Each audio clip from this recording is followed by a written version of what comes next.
আসসালামু আলাইকুম। Welcome back to my new video. আসলে আমি ভিডিও দেওয়া ইচ্ছা করে কমিয়ে দিয়েছি, কারণ আমি জানি না আমার চ্যানেলে কেন হঠাৎ করে রিচ কমে গেছে। তবে রিচ কম হোক বা বেশি হোক, তোমরা যারা আমাকে ভালোবাসো তারা অবশ্যই আমার ভিডিও দেখো, আমি জানি। জীবনে এমন কিছু মুহূর্ত থাকে যেগুলো কাছের মানুষদের সাথে শেয়ার না করলেই না। ঠিক এরকম একটা মুহূর্ত এই ভিডিওর মাধ্যমে আমি তোমাদের সাথে শেয়ার করব। প্রায় 1 বছর পর গত 13 তারিখে আমার বোন বাংলাদেশে ব্যাক আসছে। সো তোমরা কিছুটা হলেও গেস করতে পারছো যে আজকের ভিডিওটা টপিক কী হবে। হ্যাঁ, তো সেই দিন আপুকে আমি রিসিভ করতে গেছিলাম, ওটাকে নিয়ে আজকের ভিডিওটা তোমাদের সাথে শেয়ার করব।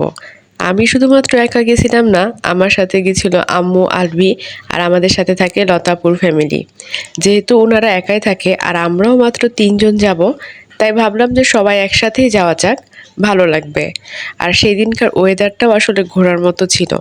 বেশ টানা কিছুদিন বৃষ্টি হওয়ার জন্য বাসার সামনের যে রাস্তার অবস্থা, এটা সম্পর্কে তোমরা সবাই জানো, কারণ প্রায় অনেকগুলো ভিডিওতেই আমি এটা শেয়ার করছি। তো আমরা সবাই বাসা থেকে বের হয়ে অটোর জন্য ওয়েট করছিলাম। এয়ারপোর্টটা সাধারণত আমাদের বাসা থেকে বিপরীত দিকে, কারণ এটা বাজারের অপোজিটে আর কি। যদিও দূরে না, খুবই কাছে, কাইন্ড অফ 1 কিলোমিটারও না। খুব সকালে আমরা হাঁটতে হাঁটতে এয়ারপোর্ট অবধিও যাই। তো এই দেখো, অটোতে উঠলাম আর চলে আসলাম। এয়ারপোর্টে এসে দেখি আমাদের মতো অনেকেই আছে যারা তাদের আত্মীয় স্বজনকে রিসিভ করার জন্য এসছে। এ সময় এয়ারপোর্ট মোটামুটি একটু ফাঁকাই থাকে, তারপরেও কিছু মানুষ এসছে। আর ওয়েদারের কথা কি বলবো, তোমরা একটু পরে এমনিতেই বুঝতে পারবা। আমরা সবাই একসাথে নেমে প্রথমেই দেখলাম এয়ারপোর্টে অনেকগুলো কাঠবাদাম পড়ে আছে। মানে এতগুলো কাঠবাদাম যে এভাবে নষ্ট হয়, এটা আমি এয়ারপোর্টে ফার্স্ট দেখলাম। কেন জানি না, এরা কোনো প্রসেসিং করেনি। যদিও আমার ওই সময়তে মনে হয়েছিল বাসায় ব্যাক করার সময় আমি কিছু কাঠবাদাম কুড়ায় নিয়ে যাব, কিন্তু পরে আমি নিজেও ভুলে গেছি। তো এয়ারপোর্টে ঢুকে দেখলাম যেহেতু মানুষজন একদমই নাই, তো আমরা ভাবলাম যে এয়ারপোর্টের যেটা সেকেন্ড গেট সেখানে দাঁড়ানো যাক।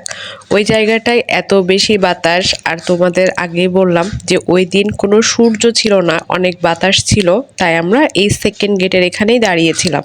এই জায়গাটা থেকে রানওয়েটাও স্পষ্ট দেখা যাচ্ছিল। আর আমি এখানকার দারোয়ান আঙ্কেলকে জিজ্ঞাসা করছিলাম যে কয়টার সময় ল্যান্ড করবে। সত্যি বলতে আমি এত বেশি এক্সাইটেড ছিলাম আপুর সাথে দেখা করার জন্য। আর সামিরও ছিল। সামির তো আসলে একটু বিরক্তই হচ্ছিল, কারণ অনেকক্ষণ ধরে দাঁড়িয়ে থাকা, মোটামুটি আধা ঘন্টা ধরে। আর আমি একটু পর পর জিজ্ঞাসা করলাম। সামির এখানে বিরক্ত হয়ে লাস্ট অব্দি বসে মানে ফোন দেখছিল, মানে ওকে থামানো যাচ্ছিল না। মানে ছোট বাচ্চা কি আর করবে, ওকে থামানোর জন্য এটাই দিতে হয়েছিল। তো দেখতে দেখতে প্লেন চলে আসলো। আমি তখন পর্যন্ত টার্মিনালের কাছে যাইনি, কারণ আমি চাচ্ছিলাম যে আমি এখান থেকেই দেখবো যে আপু কখন নামে, দেন টার্মিনালের ওখানে গিয়ে আপুকে পিক করব। আমার প্ল্যান ছিল এমন। তাই সবাই যখন টার্মিনালের কাছে চলেও গেছিলো, আমি এখান থেকে এই শটটা তোমাদেরকে দেখানোর জন্যই, ইভেন আপুকে দেখানোর জন্যই নিলাম যে আমি এটা পুরোটাই তোর জন্য ওয়েট করছি, এই আর কি। এখানে ভিডিওটা আমি একটু স্পিডে দিয়েছি, কিন্তু এখানে এই জায়গাটায় করতে করতে অনেক টাইম লেগে গেছিলো, মোটামুটি আধা ঘন্টা মতো। মানে এই সিস্টেমগুলো একটু স্লো। তারপরেও আমি ধৈর্য ধরে একটু ভিডিও নিচ্ছিলাম। তারপরে দেখি কিছু মানুষ এসে ওরাও ওদের আত্মীয়দের জন্য আর কি ক্যাপচার নিচ্ছে। তার কিছুক্ষণ পরে যাত্রীগুলো নামতে শুরু হলো। তারপরে আমি এখানে ওয়েট করছিলাম, বা সাদিকাকে বলছিলাম যে তুমি দেখো আপু কখন আসছে। যেহেতু প্লেনটা রিসেন্টলি ল্যান্ড করেছে, ওখান থেকে লাগেজ নিয়ে বের হতে একটু তো সময় লাগবে। তা যারা রাজশাহী এয়ারপোর্টে এসছেন তারা জানেন এই এয়ারপোর্টটা খুবই ছোট, প্লাস এখানে যাত্রী ইন আউট সব কিছু স্পষ্ট দেখা যায় যে কে কখন নামছে, কে কখন আসছে। সো সব কিছুই না আসলে বাইরে থেকেই দেখতেছিলাম।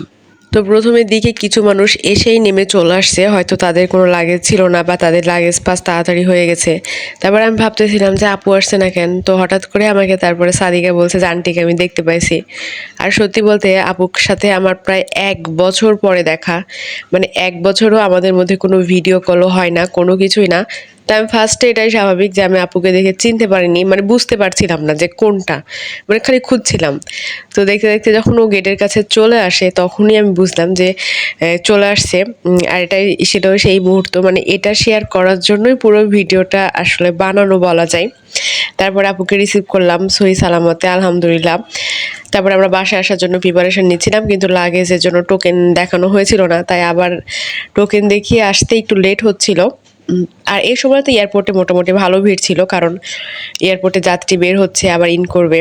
তো সব কিছু মিলে এটাই ছিল ভিডিও। ভালো লাগলে অবশ্যই লাইক কমেন্ট শেয়ার করো। আর আমার পেজের রিস্ক কেন কমে গেছে কেউ যদি জানো অবশ্যই আমাকে জানাবা। আসসালামু আলাইকুম, আল্লাহ হাফিজ সবাইকে।